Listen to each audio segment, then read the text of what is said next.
¿Quién se anima hoy a plantear que el universo no tiene 3 dimensiones, sino 2? No te asustes que no voy a hablar de terraplanismo. Ok. Hoy nuestra cita es con el yin y el yang.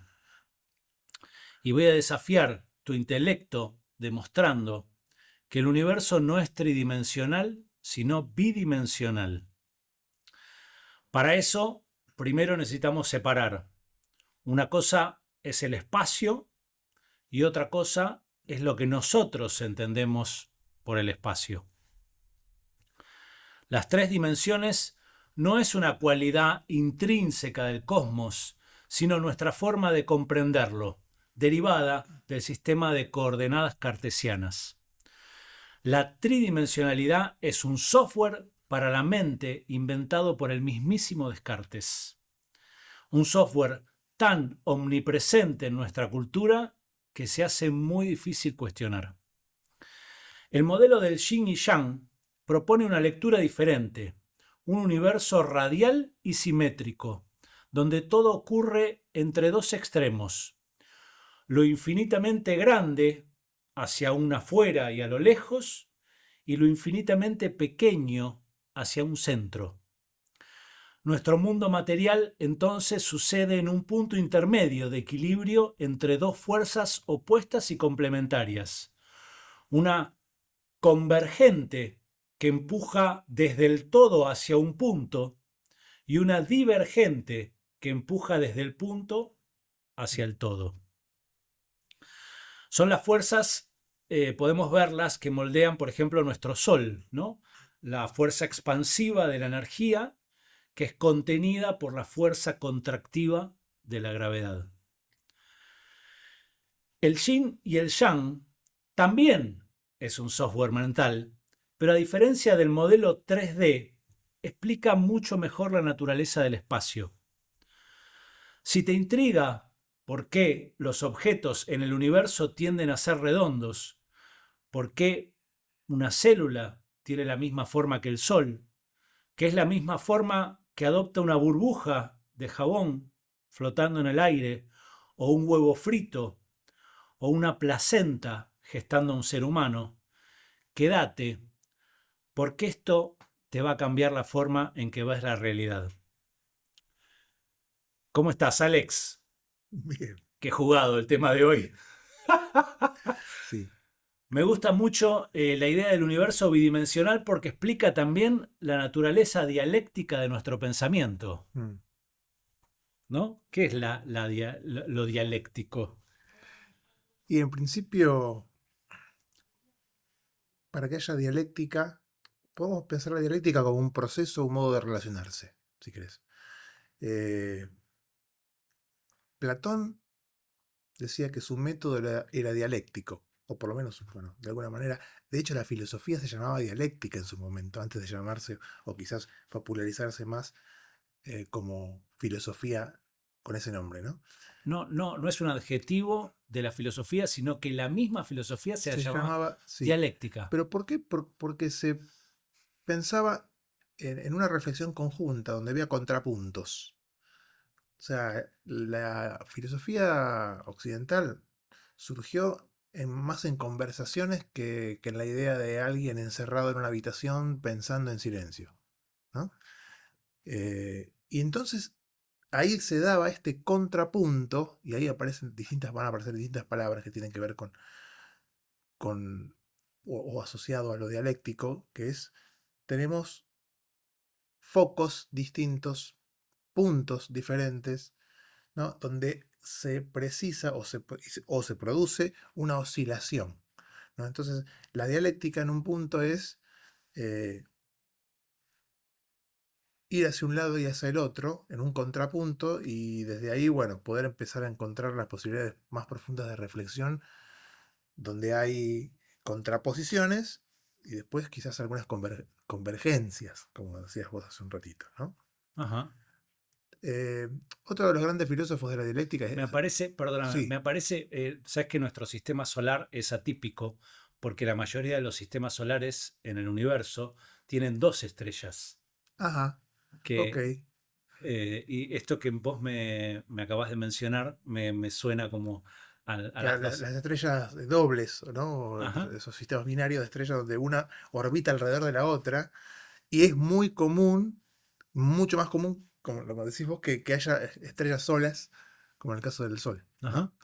Eh, es interesante, porque como, bueno, ahí están las fuerzas, ¿no? Y vos hablabas de recién de la gravedad también.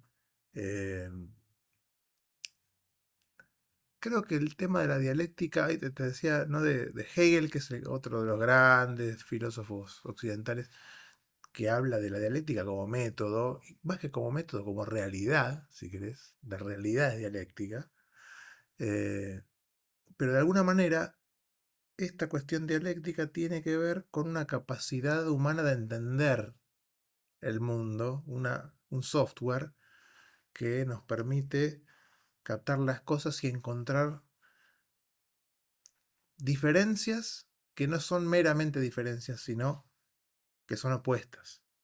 Porque no es lo mismo oposiciones que... O sea, una diferencia puede no ser opuesta, pero la dialéctica en algún punto implica algún tipo de tensión entre un punto y el otro, o entre una posición y la otra. Y por ende un equilibrio, necesario equilibrio, Claro, ¿no?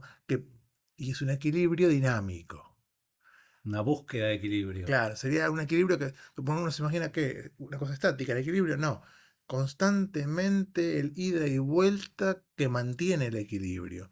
Y eso yo lo había visto Heráclito de Éfeso hace mucho, mucho, mucho tiempo cuando hablaba de que, bueno, no nos bañamos dos veces en el mismo río y esas frases tan típicas y conocidas de Heráclito que justamente decía que todo cambia, todo está en permanente movimiento, pero no es caótico porque hay, ¿no? Este juego de oposiciones que de alguna manera regula y constituye la dinámica de lo que se mueve, ¿no? Ajá. Es lo que hoy uno podría pensar como un atractor, ¿no?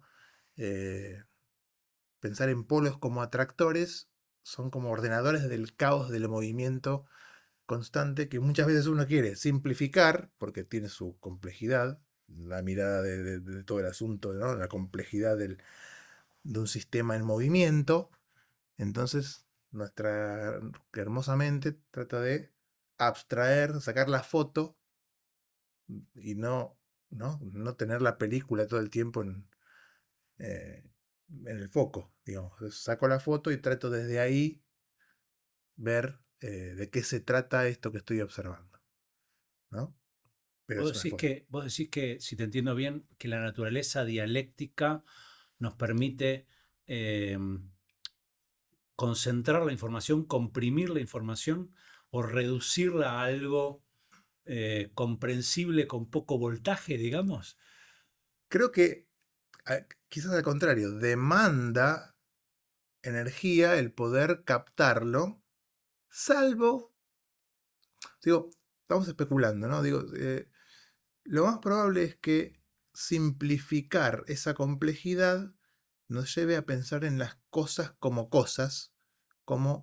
entes fijos, quietos, acabados, ¿sí? Y justamente no como fuerzas y procesos en movimiento. Eso requiere quizás un poquito más de esfuerzo, tratar de entender, inclusive tiempo. Imagínate algo muy sencillo. Una mirada capta la quietud de un objeto. ¿Cuánto esfuerzo hay ahí? ¿No? En un instante vos ya tenés el panorama, ¿no? La silla, la veo, tic, capto, ya está. Saqué la foto. Sacar una foto demanda menos recursos que hacer una pequeña filmación. Mm. Mínimamente recurso tiempo, ¿no? Pero el recurso tiempo, entonces ahí viene el desafío. ¿Cómo podemos captar eso de manera tal que no sea un desgaste que nos lleve a querer simplificar las cosas y que vivamos solamente entre fotos, en lugar de querer entender cómo funcionan las cosas que funcionan o que se mueven, ¿no? Ujú. Nos demanda más y el desafío quizás está en cómo poder fluir con eso en lugar de que sea un desgaste para poder intentar comprenderlo. ¿Y cómo se relaciona todo esto con el yin y el yang? Bien, porque uno piensa, ¿no? El yin y el yang, ese círculo, viste que hablabas vos de lo redondo, las formas redondas, Ujú, ¿no? Eh, es un círculo que tiene dos eh, colores opuestos que además tienen un punto del color opuesto cada uno. ajá. Eh, y eso ya te está marcando algo. Te marca que hay un uno compuesto por partes, pero que esas partes no se riñen una con la otra, sino que encajan perfectamente. Pero así como uno ve la imagen famosa ¿no? del yin y el yang en ese círculo, en el fondo lo que nos está queriendo marcar son dos polos o dos atractores de fuerzas en lugar de dos lugares estancos eh, al modo de fotografía ¿no? Como decíamos recién. El yin yang en el círculo no es una foto. No, sí, incluso muestra como una dinámica, ¿no? Sí. Como la interacción. Se puede ver en el símbolo la El interacción. mismo símbolo, por más estático que sea, cuando es una sola imagen y no vemos una película ahí. Pero además está la cuestión de que cada uno tiene el punto del color opuesto, ¿no? Cada una de las partes, de las dos partes, eh, lo cual vuelve a llevar a la dialéctica hegeliana, porque Hegel dice que todo va, ¿no? Digamos, tiene una mirada muy idealista del mundo, idealista en el sentido de que todo es una gran mente, con una gran conciencia que se va, con un afán de autoconocerse, va arrastrando lo existente y la historia, especialmente la historia de la humanidad y lo que viene, ¿no? La filosofía de Hegel en un punto puede entenderse como una gran historia de la conciencia, pero llevada a un plano de lo total y de cómo arrastra civilizaciones y contextos históricos completos, ¿no? No vamos a entrar ahí porque es bastante complejo nuestro amigo Hegel, pero siempre él, ¿no? propone algo que otros teóricos sintetizaron muy fácil, que es, siempre hay un estado de cosas, una situación, que es lo que podríamos llamar tesis, después viene el momento, ¿no? de la negación de aquello o contradicción, y no es lo mismo negación que contradicción, pero podemos en este caso asimilarlo, se niega lo que había antes y ahí aparece la antítesis, ¿sí?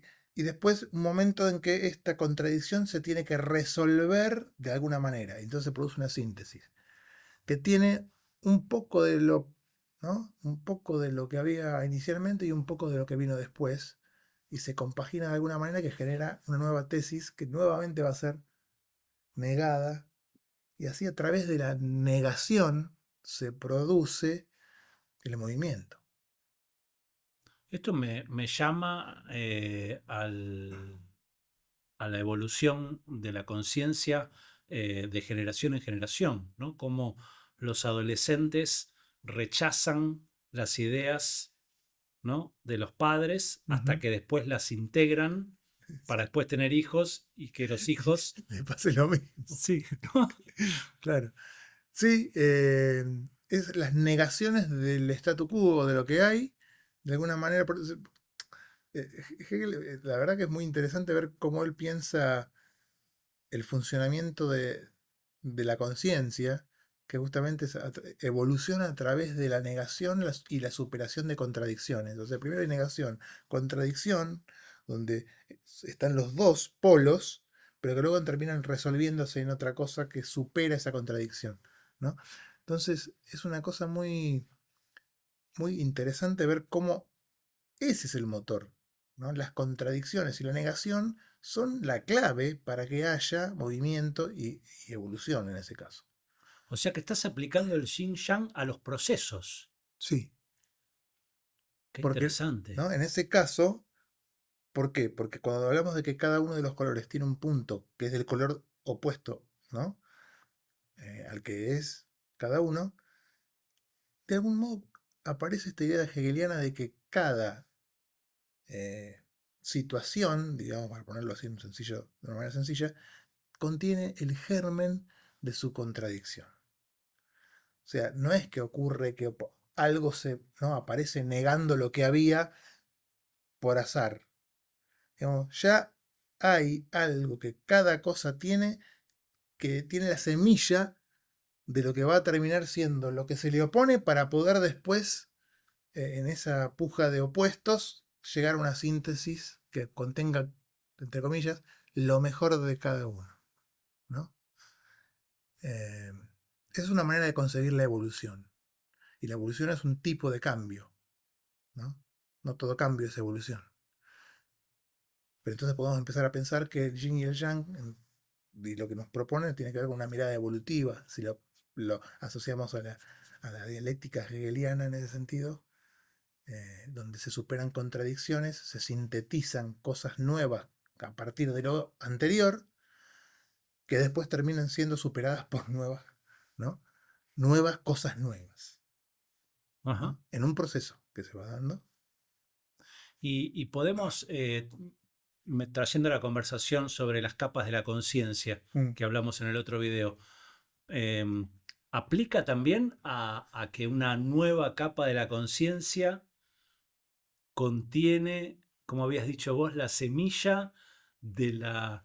De la contradicción. Bueno, fíjate que hablábamos de la espiral, donde en un punto, en la espiral dinámica, ¿no? Y hablábamos también de cuáles eran los valores fundamentales o las cuestiones principales que había más en cada uno de los colores, ¿no? Eh, y que en algún punto se parecen unos con otros, digamos. Hay un nivel evolutivo donde la espiral lo ejemplifica bastante, pero tenés más tendencias de un lado a la cuestión quizás más egocéntrica, más del poder, ¿no? de una especie de necesidad de autoafirmación, y hay otro que tiene que ver más con los espacios de generosidad, de entrega, de no retener, sino de entregar, O sea, del dar. hacia afuera y hacia adentro. Sí, convergencia y divergencia, Ajá. ¿no? Entonces, fíjate toda la cantidad de cosas que aparecen alrededor de lo que vos trajiste, ¿no? Convergencia y divergencia. Ahora me pregunto yo, ¿cómo se aplica, cómo se puede encarar esta cuestión cuando hablamos de uno mismo y cuando uno pone el foco en uno, ¿no? En esto que llamamos la integración La integración psicosomática. psicosomática. Bien, bien que me llevas a la integración psicosomática. Bueno,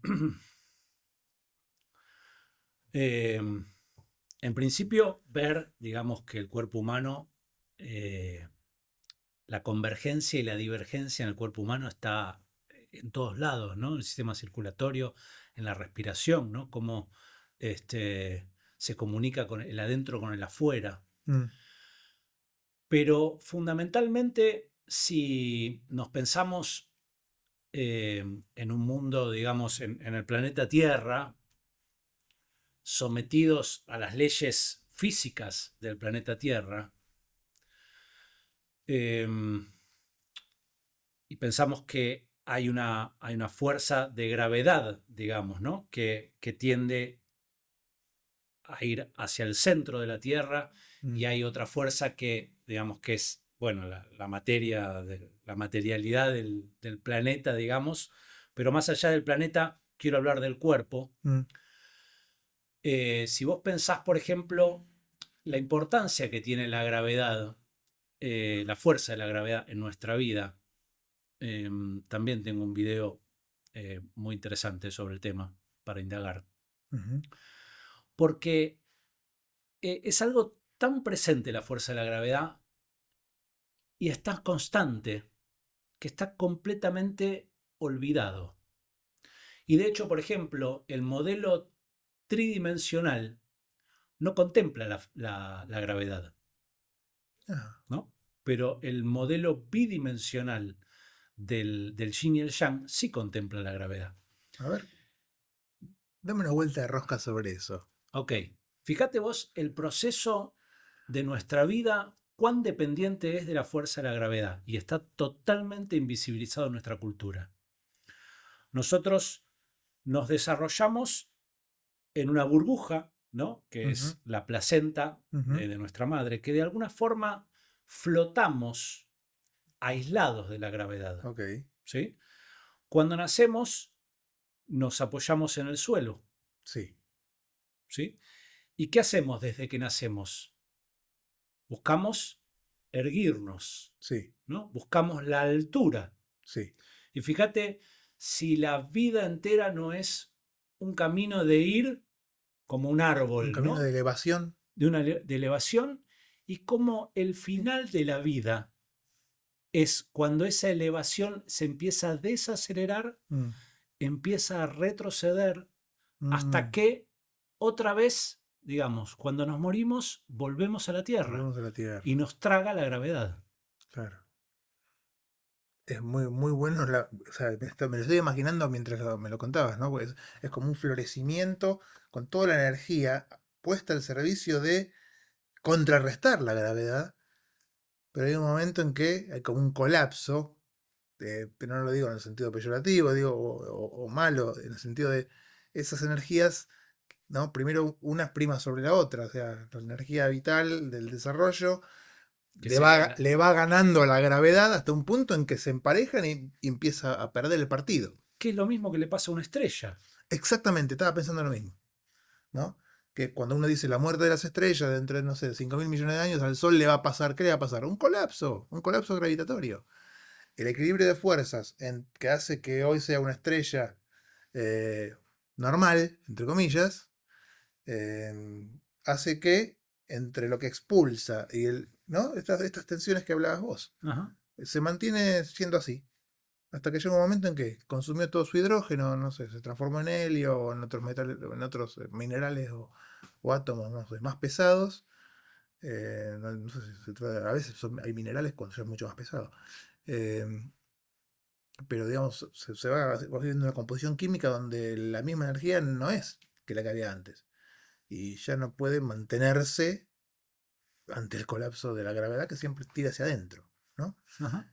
En este caso, tira hacia abajo, ¿no? En el caso nuestro que tanto queremos. Bueno, hace poco salió la misión Artemis, ¿no? A la Luna, y vos fijate lo importante.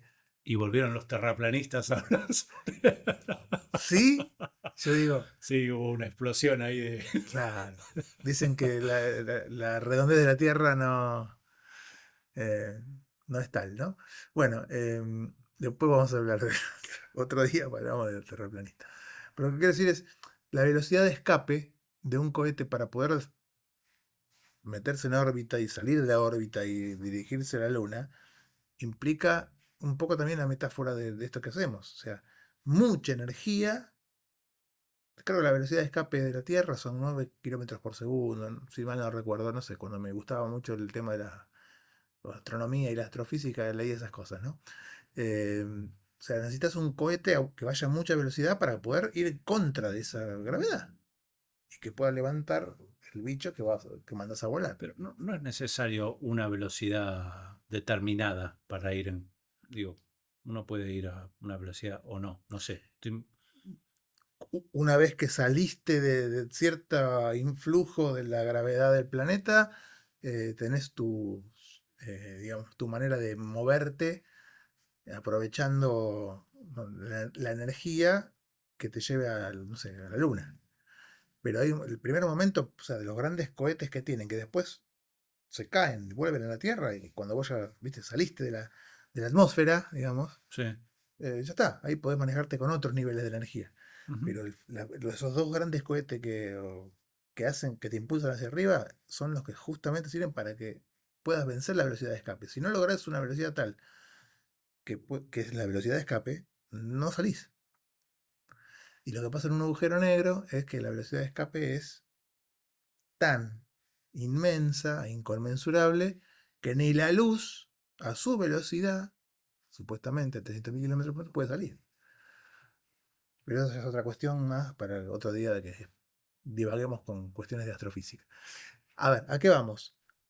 A esas fuerzas que se contrastan y que todo el tiempo, ¿no? En la bidimensión que traes vos es, ¿no?, el impulso por un lado y lo que reprime. Y a veces eso puede también traducirse en lo que lleva a los cambios y las transformaciones o lo que lleva a conservar lo que hay o a volver hacia donde, ¿no? donde había salido, ¿no? Porque en un proceso también puede haber un proceso cíclico donde salís de un lugar y volvés al punto de partida, Sí. ¿no? Y otras veces eso no es el punto de partida, no es el punto de llegada. ¿Para qué nos sirve saber esto? ¿Para qué nos sirve saber esto? Ahí creo que entra en juego otra cosa, que es, primero, y aquí entra en juego el tema del espacio tridimensional, ¿no? Porque en un espacio tridimensional es lo que uno más o menos se imagina a la hora de, otra vez, dar un golpe de vista, ¿no?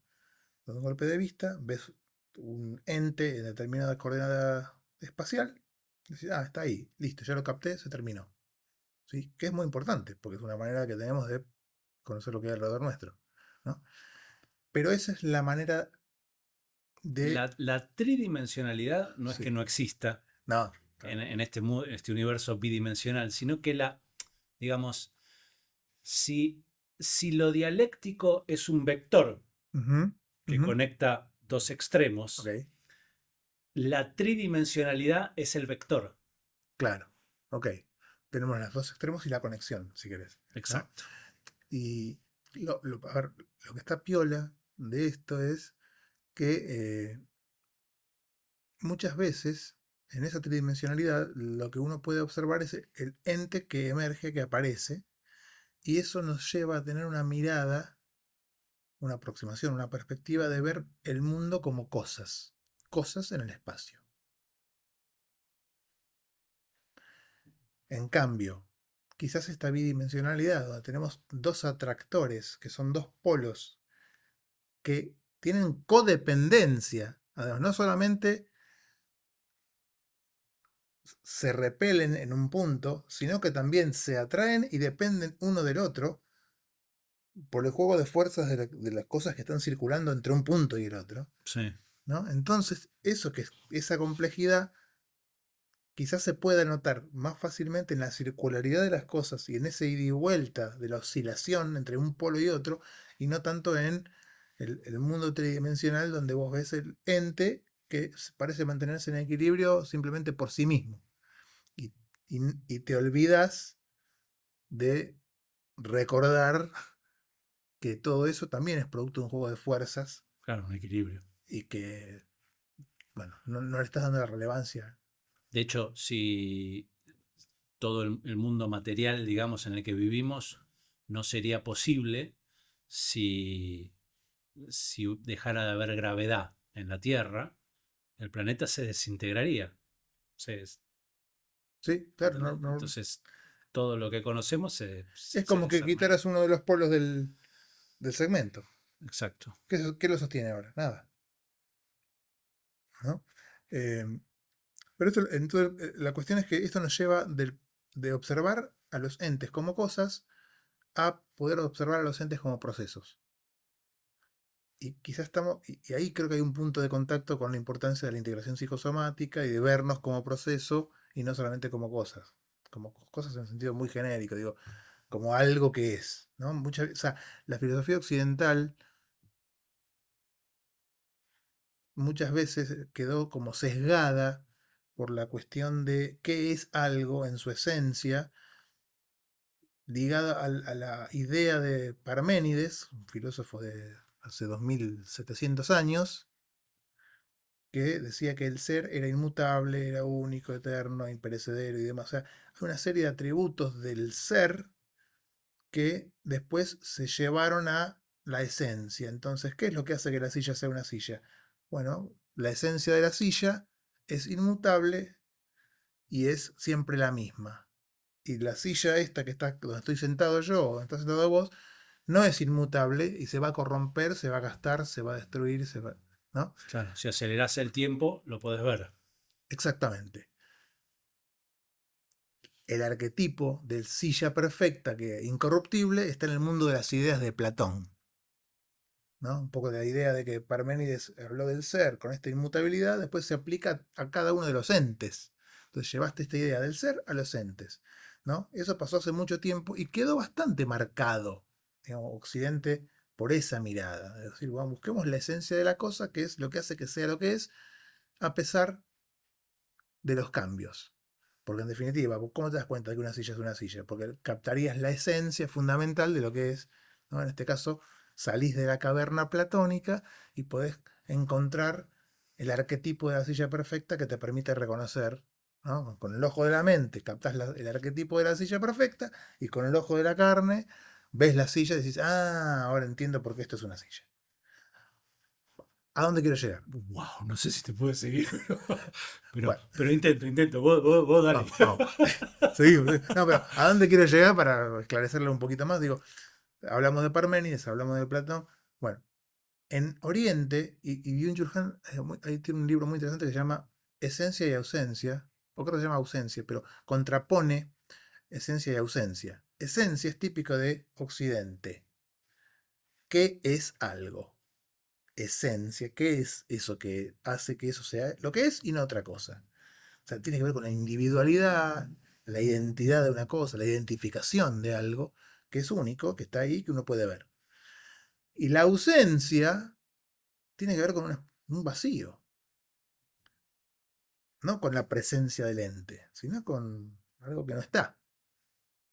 Y en ese no estar circulan un montón de cosas que pueden estar sin estar, porque están circulando, no está ahí fijo, no está como el vaso puesto acá en la mesa. Acá el vaso está sobre la mesa, pero si vos estás viendo algo que no está nunca en ningún lugar, porque se está moviendo todo el tiempo, es una mirada diferente, ¿sí?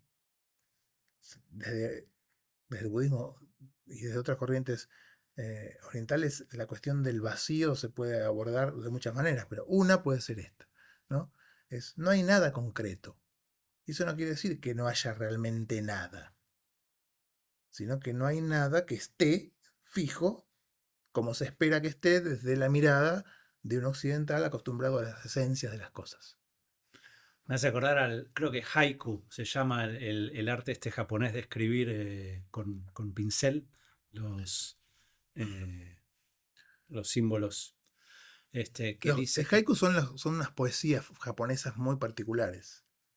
Ok, Vos me decís el arte de pintar, de sí. pintar, sí tiene un nombre, yo no me acuerdo ahora, muy particular y que necesita que... Bueno, ahí recuerdo alguna vez alguien que me dijo que para nosotros el carácter, digamos, está en negro y para los orientales el carácter está en blanco, en el fondo, digamos, y no en el negro en Ah, sí, sino en el vacío, ¿no? Como, ¿dónde está el carácter? claro, claro, entiendo. Eh, Trazás los contornos, pero lo que está en el fondo es lo que importa, ¿no? Y me Que, pasa también con la música, por ejemplo. ¿Viste? Los silencios en la música son tan importantes como las notas. sí, bueno, o sea, acordémonos de la célebre introducción beethoveniana de la Quinta Sinfonía, ¿no? Tan, tan, tan, tan. Tan, tan, tan, tan. Por favor. Dicen que eso significaba la llamada del destino a la puerta. Tic, tic, tic, tic. ¿No? Ah, mirá. Eh, pero el poder del silencio, el poder de la ausencia, está cargado por lo interesante de lo que es el vacío, el silencio o la supuesta nada. En realidad hay muchas corrientes filosóficas que especulan sobre esto. Uno de ellos es, por ejemplo, Sartre. Jean-Paul Sartre habla que en la nada están todas las posibilidades.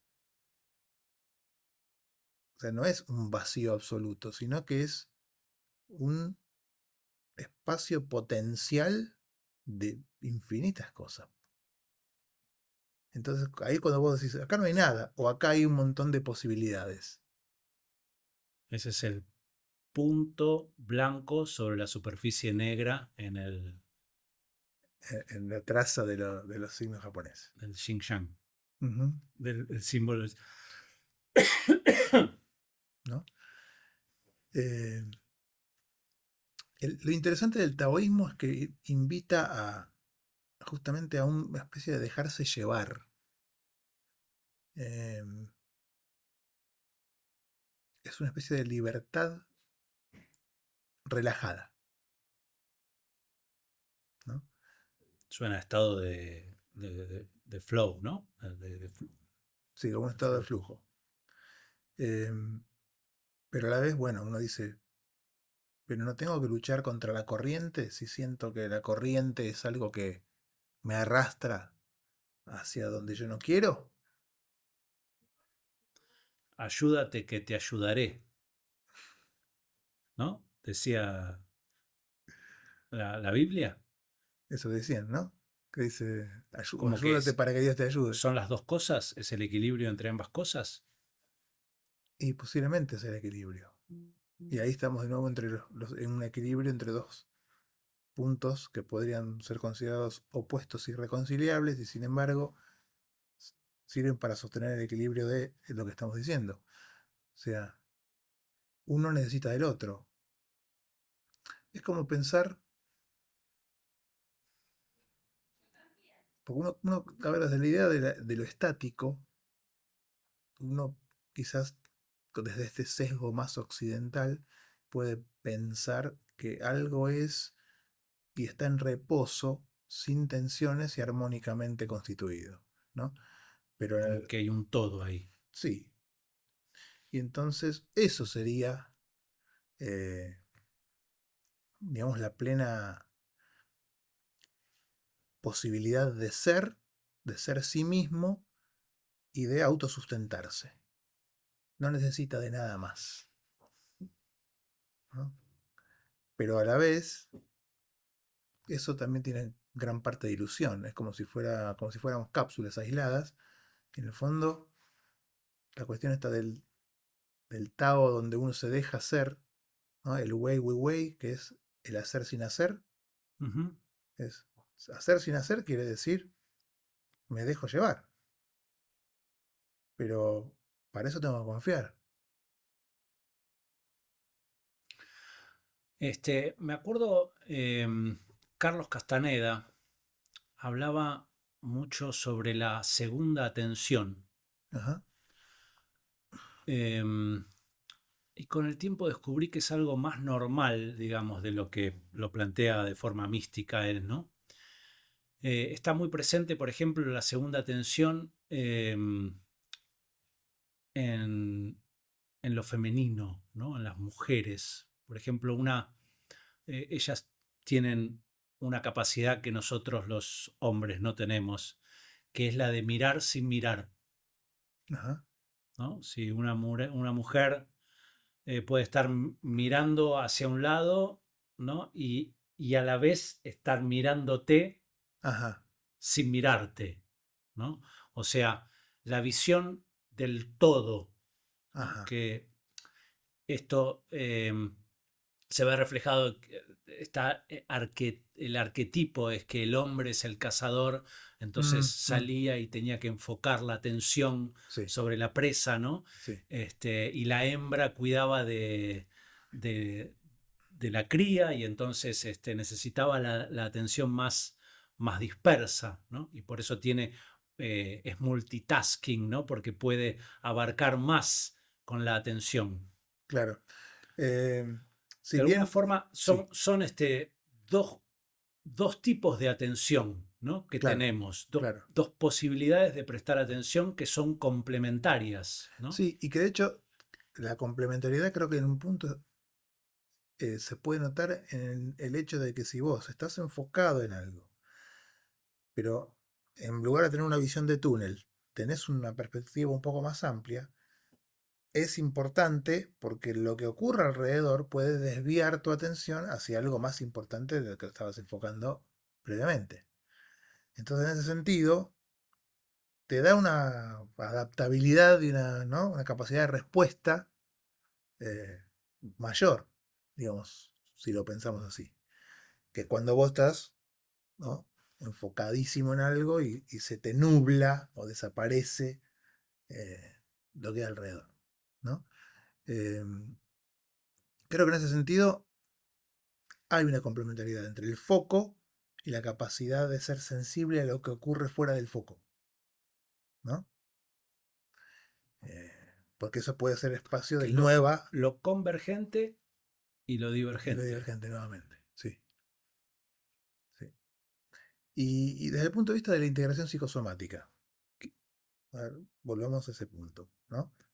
Eh, Pensando en el yin y el yang como polos donde hay un fluir energético, ¿cómo es, eh, cómo se puede integrar o aplicar?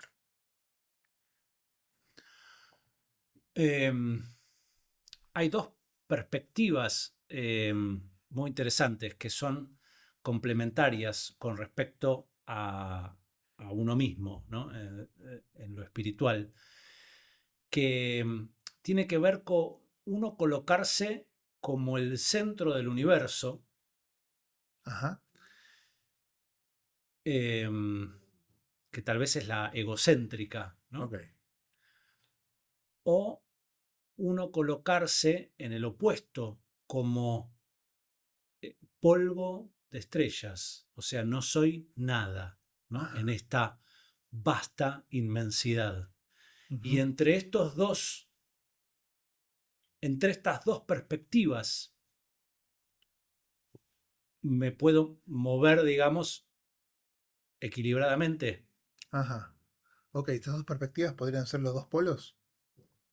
Y lo Exacto. que ocurre Donde es, yo soy lo más importante, que en sí, un punto digo, el ego en eso tiene razón, sí, ¿no? Porque sí, en un punto sí, o sea, sí, pero deja de tenerlo cuando uno se da cuenta que es parte de algo muchísimo más grande.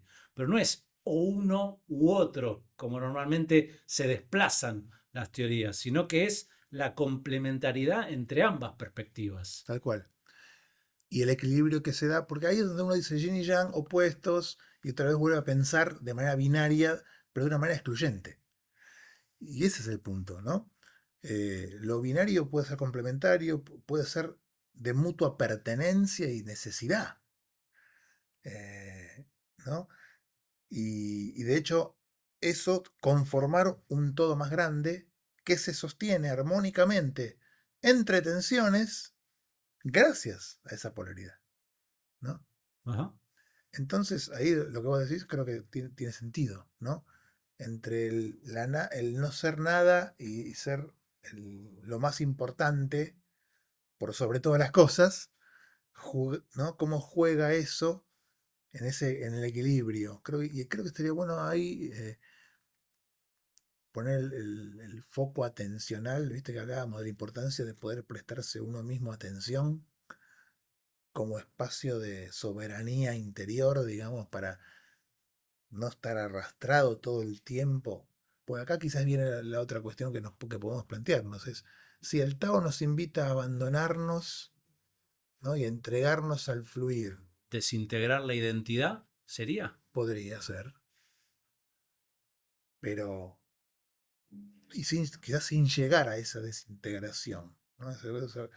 Como el otro día hablamos, esa desintegración quizás ocurre en el momento de morirse, donde todas las partículas que me componen vuelven al universo, ¿no? Eh, Polvo eres y en polvo te convertirás, digamos. Ujú. Eh, el tema es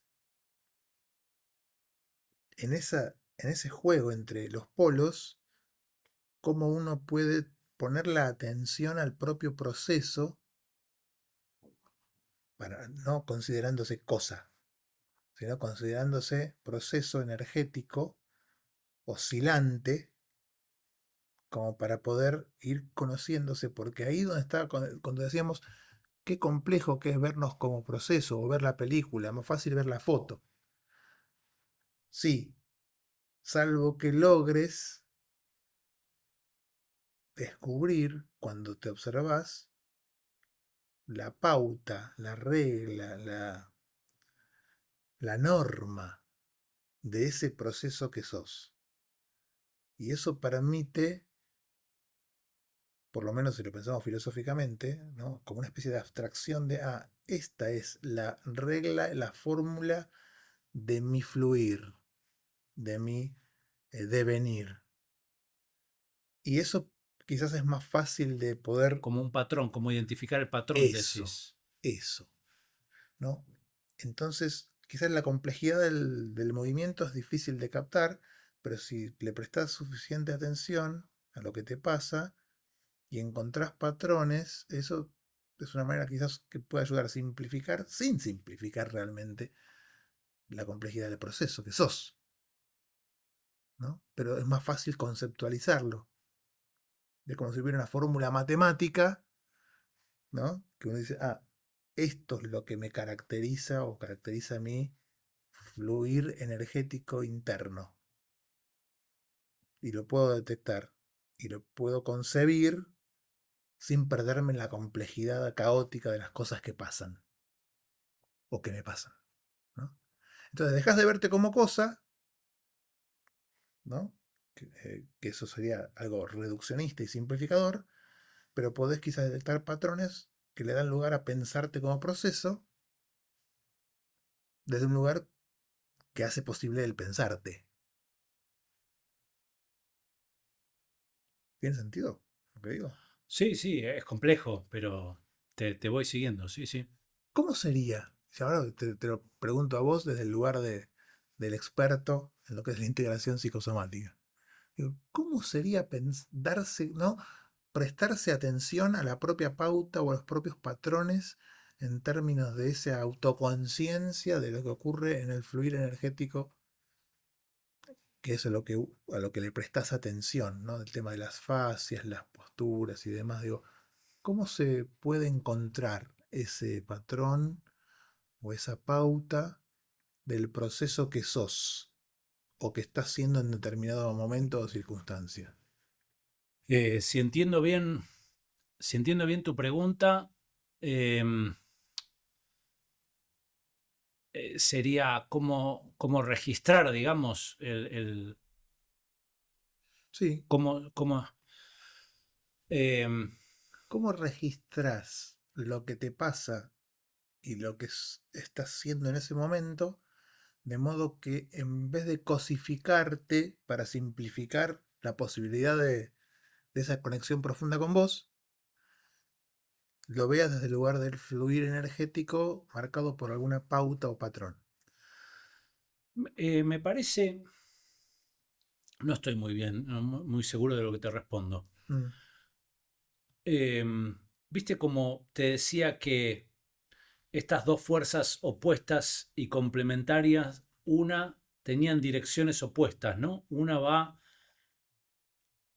eh, hacia afuera y la otra va hacia adentro, ¿no? ujú, Creo que también es complementar, digo, si uno es observarse a uno mismo, digo, uno puede observar hacia afuera ujú, o puede abstraerse y observarse a uno mismo desde afuera, ¿no? Es como ok. invertir la polaridad de la atención. Ajá, ok. Y desde ahí es posible captarse en un devenir, ¿no? En esto de captar los distintos tipos de manifestación energética que están, ¿no? dándose y circulando y poder traducirlo de algún modo. ¿Es traducible esa captación? Y está como que siempre se está escapando, ¿no? Es Ajá. como... eh, eh,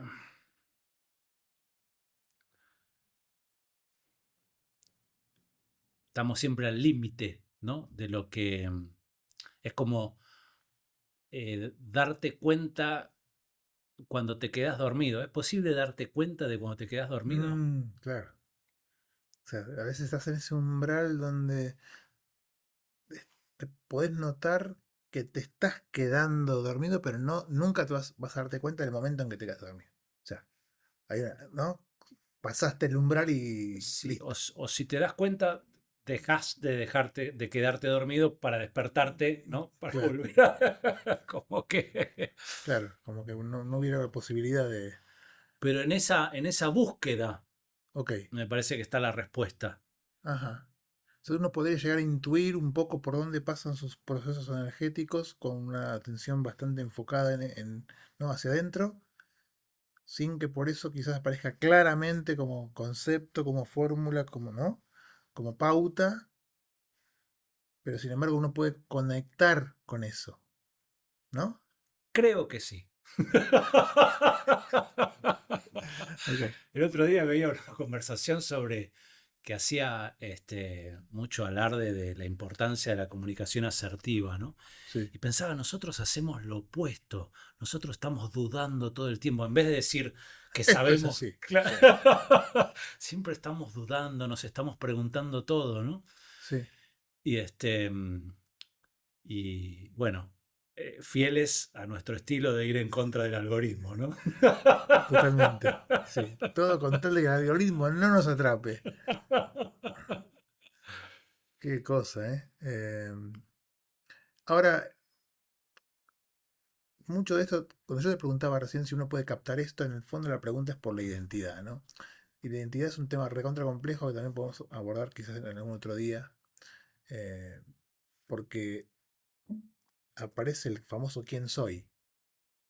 Y ahí otra vez viene, o sea, soy...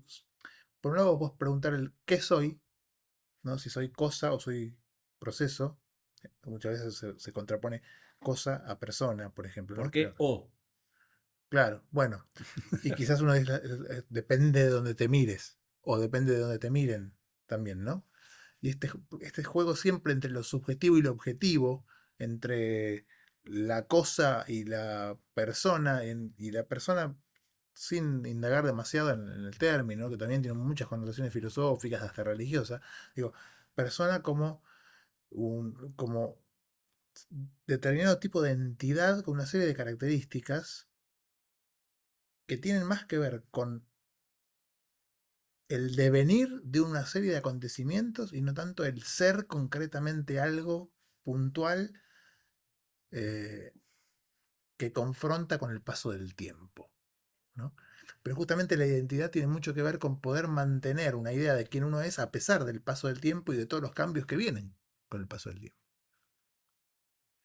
Entonces quizás pensarse desde el lugar del me veo como un fluir, no disperso, ¿no? Digamos, el fluir del río, que es un río porque el cauce lo marca, digamos, volvemos Heráclito con el río, ¿no?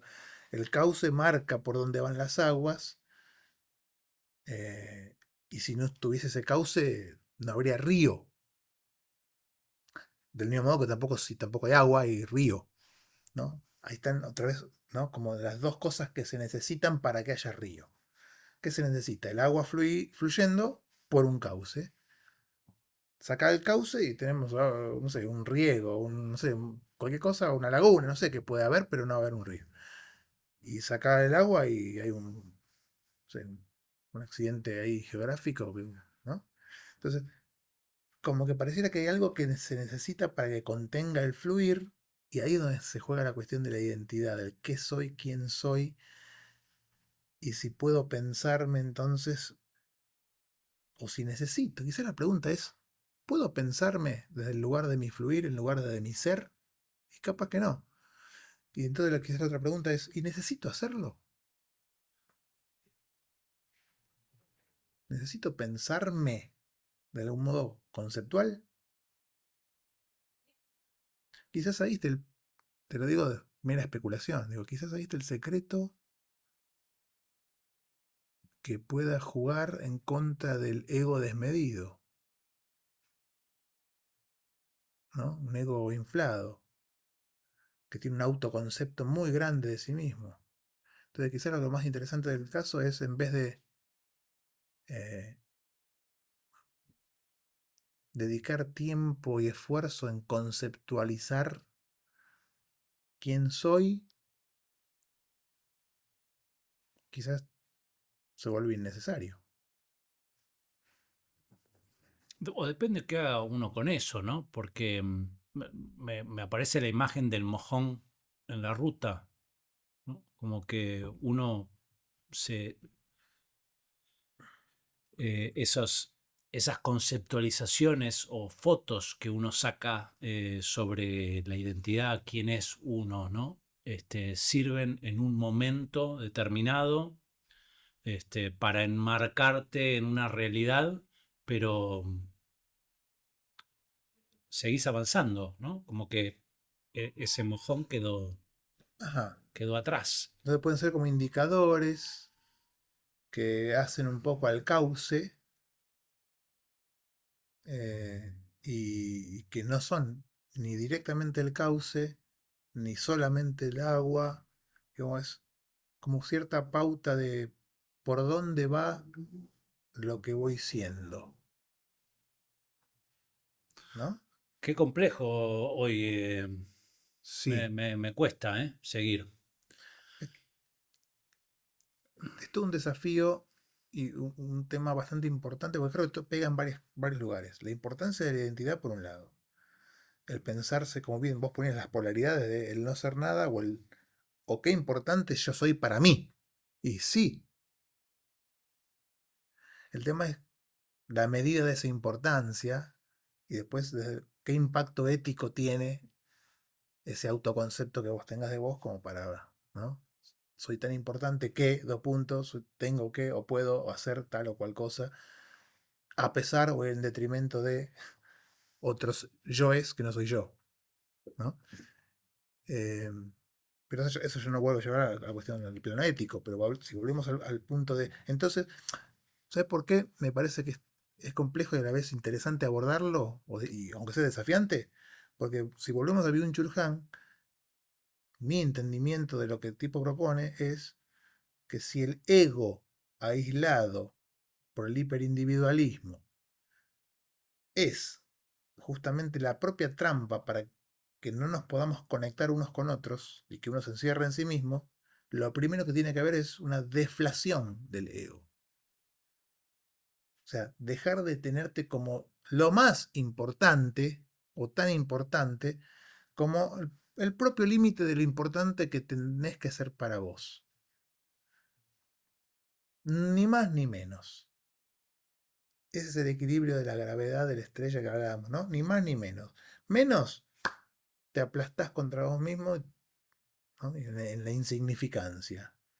Más es tomarte atribuciones y espacios que no le dan lugar al otro. ¿Y el equilibrio dónde está? ¿Y cuál es el movimiento entonces para poder hacerlo? Mirar hacia adentro. Porque el aislamiento del ego que quiere poderlo todo está mucho en el juego de qué es lo que hago, qué es lo que puedo y qué es lo que se me invita todo el tiempo a hacer y hacer cada vez más y más frenéticamente en ese juego con el afuera, con la percepción que me atrapa, que decíamos, ¿no? Que, de lo cual no puedo escaparme. En compararse. Compararse, estar a merced de las exigencias y expectativas cada vez más altas, propias y ajenas. Entonces, para, ¿no? Byung-Chul Han habla de, digamos, refiriéndose a Heidegger, en quien se inspira bastante, del recato del yo. Un yo recatado, ¿no? No expandido de una manera infinita que no le hace lugar a nada. No, que recupere sus límites. Es importante que tenga límites, que los perciba. Quizás la interocepción es fundamental para eso, donde uno puede encontrarse y encontrar los propios límites del adentro y del afuera, ¿no? Pero en un ego súper inflado no hay. El límite no lo encontrás más, porque siempre, ¿no? Hay campo abierto para seguir viendo dónde está. Y tenés la sensación que es una falsa impresión de omnipotencia, ¿no? ¿No? Y un montón de cosas que terminan rompiéndote en un punto. Bueno, volvemos siempre al tema del equilibrio, ¿no? Y que es, creo que, la esencia del símbolo del yin y el yang. Tal cual. Ese equilibrio dinámico Dinámico. ¿sí?